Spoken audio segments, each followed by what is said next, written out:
है गाइज, आप सभी दोस्तों का बहुत बहुत स्वागत करते हैं हमारे यूट्यूब चैनल में।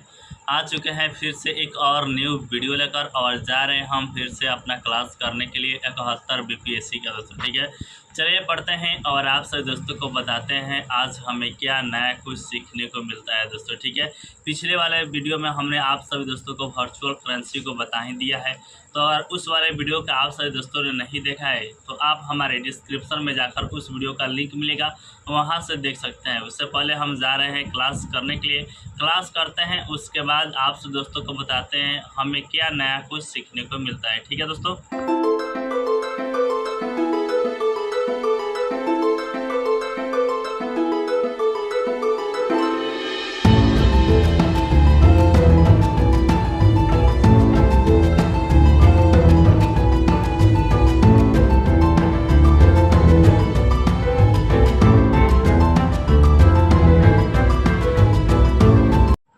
जैसा कि मैंने आप सभी दोस्तों को बताया था कि हम क्लास कर रहे थे 71 बीपीएससी का, था हमारा क्लास समाप्त हो चुका है।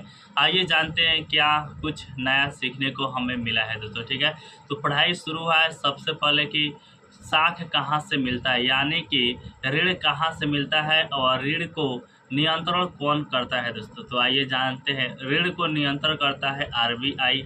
और बात करते हैं ऋण देता कौन है, लोन देता कौन है, तो लोन देता है वाणिज्य बैंक दोस्तों। ठीक है, वाणिज्य बैंक जो लोन देता है, जो नियम बनाता है, उसे कहते हैं मल्टीप्लायर दोस्तों, जिसे कहते हैं हिंदी में मुद्रा गुणक दोस्तों। ठीक है, मुद्रा जो गुणक होता है, मनी मल्टीप्लायर, इसका फार्मूला होता है M बराबर 1/R, जहाँ पे M हो गया मनी मल्टीप्लायर, R हो गया रिजर्व रेशियो दोस्तों। ठीक है, और इसे विस्तृत तरीका से बताया गया है। अगर आपको जानना है तो आप हमारे टेलीग्राम चैनल से जुड़ सकते हैं, वहाँ हमने इसका ग्राफ भी डाला हुआ है, कैसे कोई भी बैंक 1000 रुपया को 5000 रुपया मनी मल्टीप्लायर के सहायता से बनाती है दोस्तों। ठीक है, तो उसको हमने टेलीग्राम चैनल पर अपलोड कर दिया है। आगे जानते हैं आगे क्या पढ़ाई हुआ है दोस्तों। ठीक है, आगे पढ़ाई हुआ है भारत में मौद्रिक प्रणाली दोस्तों। भारत में मौद्रिक प्रणाली दो प्रकार है, एक होता है क्वाइंस और एक होता है नोट्स। आप सब दोस्तों को सवाल आया होगा आपके मन में, क्वाइंस कैसे ढाला जाता है, क्वाइंस सरकार कैसे बनाती है, और पेपर नोट जो होता है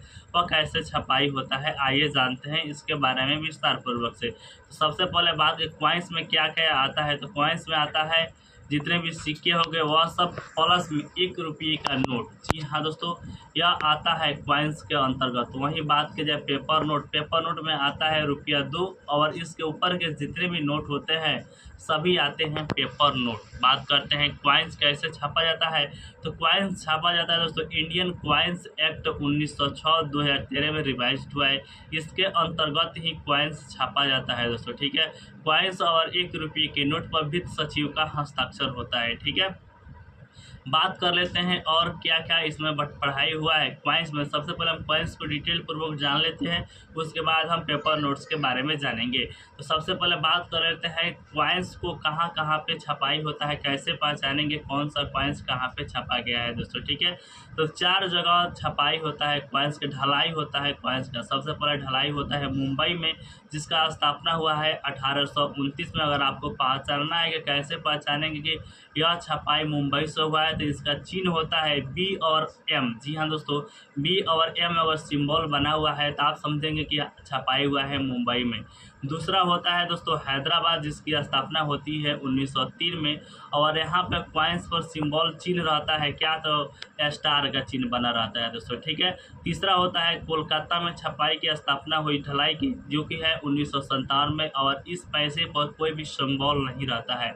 वहीं बात किया जाए उसके बाद चौथा है नोएडा। नोएडा की छपाई हुई है दोस्तों, स्थापना हुई है 1984 में, और इस पर दोस्तों सिंबल रहता है डॉट का। जी हाँ दोस्तों, डॉट का सिंबल रहता है। इस तरीक़ा से आप पहचान सकते हैं कौन सा क्वाइंस कहाँ पे बना हुआ है दोस्तों। ठीक है, वहीं बात करते हैं अब पेपर नोट्स की।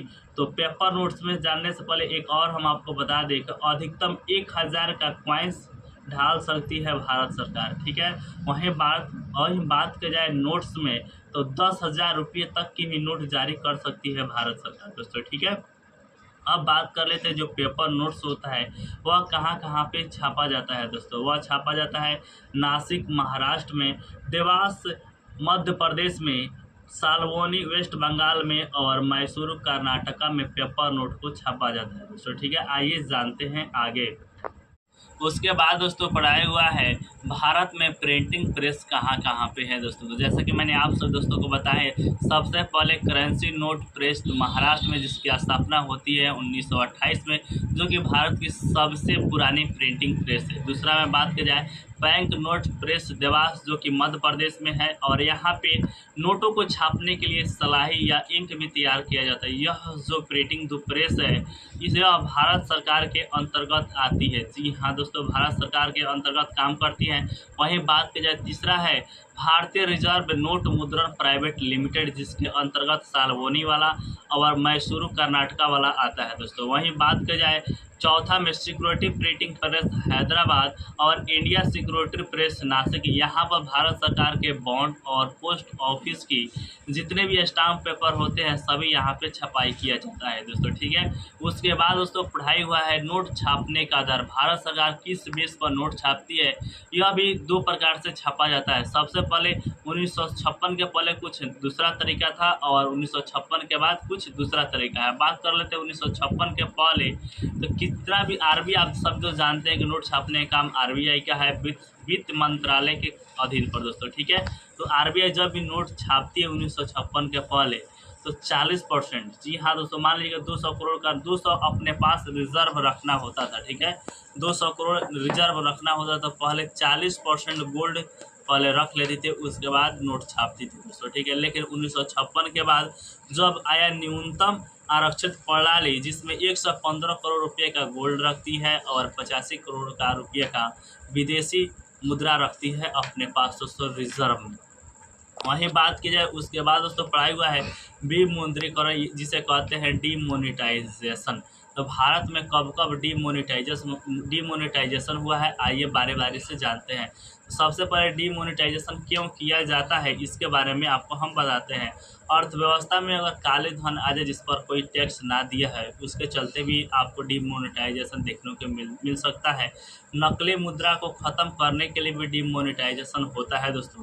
अर्थव्यवस्था में मुद्रा का इस टाइम जो डिजिटलीकरण हो रहा है, इसके तहत भी डीमोनेटाइजेशन हो सकता है। ठीक है, वहीं एक और होता है भ्रष्टाचार को ख़त्म करने के लिए भी डीमोनेटाइजेशन हो सकता है दोस्तों। ठीक है, अब बात कर लेते हैं विमुद्रीकरण 3 बार हुआ है दोस्तों। ठीक है, तो सबसे पहले बात करते हैं विमुद्रीकरण कब कब हुआ है। तो सबसे पहले विमुद्रीकरण हुआ है 1946 में, 1000 और 10,000 नोट का विमुद्रीकरण हुआ है। बात कर रहे हैं दूसरा बार विमुद्रीकरण कब हुआ, तो दूसरी बार विमुद्रीकरण हुआ 1978 में, 1000, 5000 और 10,000 के नोट का। बात करते हैं तीसरा बार कब हुआ विमुद्रीकरण, तो 2016 में हुआ। जैसे कि आप सब जानते हैं 500 और 1000 के नोट को विमुद्रीकरण कर दिया गया है दोस्तों। ठीक है, अब बात कर लेते हैं आगे क्या पढ़ाई हुआ है।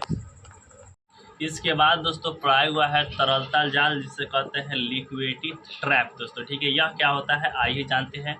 जब लोग बैंक से पैसा लेते हैं या कई तरीके से पैसा अपने पास अर्जित करते हैं, तो उस पैसों को निवेश ही नहीं करना चाहते हैं, अपने पास ही रख लेते हैं, इसे ही कहते हैं तरलता जाल दोस्तों। ठीक है, यह क्या होता है, एक एग्जाम्पल के माध्यम से आपको हम समझाते हैं। जैसे कि आप सब लोग जानते हैं कोरोना काल चल रहा था, उस टाइम आप सब दोस्तों ने देखा होगा, कोई भी अगर व्यक्ति के पास मान लीजिए कि 1 लाख रुपया अगर दे दिया जाए या 10 लाख रुपया दे दिया जाए, तो वह निवेश नहीं करेगा, वो अपने पास सुरक्षित रहेगा कि बारी बारी से हम खर्च करेंगे अपने काम में। इसी को कहते हैं तरलता जाल। यह कब कब हो सकता है, जैसे कि इमरजेंसी में हो सकता है, या वार हो गया तब हो सकता है, या मंदी हो गया, या डिमोनेटाइजेशन हो गया। जी हाँ दोस्तों, इतने सारे जगह पर हो सकता है दोस्तों। ठीक है, जैसे कि आपको हमने बताया कि कोरोना के समय लोग पैसा खर्च ही नहीं करना चाह रहे थे दोस्तों। ठीक है, तो इसी को कहते हैं तरलता जाल। तो यहाँ तक यह मनी चैप्टर था वह कंप्लीट हो चुका है यहाँ पर दोस्तों। ठीक है, उसके बाद दोस्तों पढ़ाई हुआ है बैंकिंग। तो आइए जानते हैं बैंकिंग के बारे में दोस्तों। ठीक है, उसके बाद दोस्तों नया टॉपिक, नया चैप्टर स्टार्ट हुआ है जिसका नाम है बैंकिंग। तो आइए जानते हैं इसके बारे में। सबसे पहले बताया गया है कि बैंकिंग संस्थान कौन कौन सी है या बैंकिंग कंपनियां कौन कौन सी है। तो यह तीन प्रकार की है। एक है दोस्तों बैंक्स, दूसरी है NBFC और तीसरी है आई दोस्तों, ठीक है। और यहाँ पर दोस्तों लिखाया गया है आरबीआई। आरबीआई आप सब लोग जानते हैं कि सभी बैंकों का पापा है, या आप सब लोग जानते हैं कि रेगुलेट करती है आरबीआई। तो इसमें 4 गो प्रकार बताया गया है, जैसे कि वाणिज्य बैंक, सहकारी बैंक और विभेदीकृत बैंक और विकास या विशेषकृत बैंक दोस्तों, ठीक है। बात कर लेते हैं वाणिज्य बैंक में 3 प्रकार होता है, एक होता है पब्लिक बैंक, एक होता है निजी बैंक, एक होता है आरआरबी दोस्तों, ठीक है। वहीं सहकारी बैंक में कोई पॉइंट नहीं लिखाया गया है। तीसरा होता है विविधीकरण बैंक में, जिसमें आप सभी दोस्तों ने सुना होगा। एक होता है स्मॉल फाइनेंस बैंक और दूसरा होता है पेमेंट बैंक दोस्तों, ठीक है। और चौथा में लिखाया गया है दोस्तों विकास या विशेषकृत बैंक दोस्तों, ठीक है। उसके बाद दोस्तों पढ़ाया हुआ है बैंक क्या होता है। तो बैंक वह होता है जो जमाओं को स्वीकार करे, जी हाँ दोस्तों, जो जमाओं को स्वीकार करे और जो समय पड़ने तक हमें ऋण भी प्रदान करे दोस्तों, उसे ही हम बैंक कहते हैं दोस्तों, ठीक है। तो यहाँ तक कंप्लीट पढ़ाई हुआ है, इसे लिखाया नहीं गया है। कल वाले क्लास में लिखाया जाएगा और पढ़ाई होगा दोस्तों, ठीक है। तो यह वीडियो आपको कैसा लगा नीचे कमेंट कर बता दीजिएगा। मिलते हैं नेक्स्ट वीडियो में, तब तक के लिए जय हिंद।